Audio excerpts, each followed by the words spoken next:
And today I have this nice little tool in my hand that we're going to talk about here at the Haus Tools workshop. This is a Knipex, and this is a 10-inch plier wrench, and it's got a nice smooth jaw here. And this particular tool is number 8603150. Again, 6 inches. And what's really nice is these nice smooth jaws here. They are perfectly smooth. There's no serrations at all, meaning you can use this on plated items, chrome items, etc. So it's great for finish work, or if you have really nice bolts or fasteners that you don't want to chip. How many times have you put a wrench on it, you chip something off, or you marred it a little bit, you're really disappointed?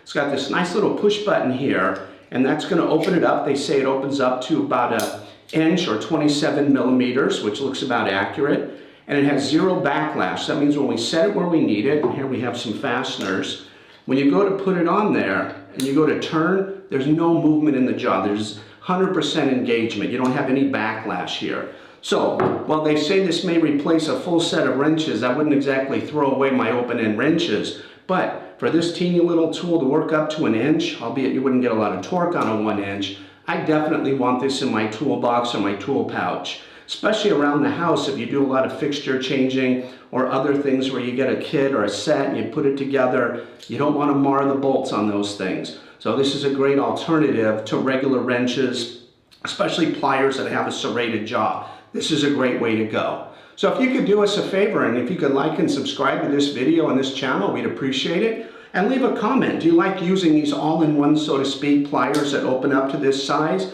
or do you prefer not to? Have you used the smooth jaws and realized it didn't ruin your fastener, or the other way around? Have you ruined how many fasteners, or on your shower you chipped that little piece of chrome where the shower head goes there? I hate when I do that. Use the right tool and that will never happen. See you guys on the next video.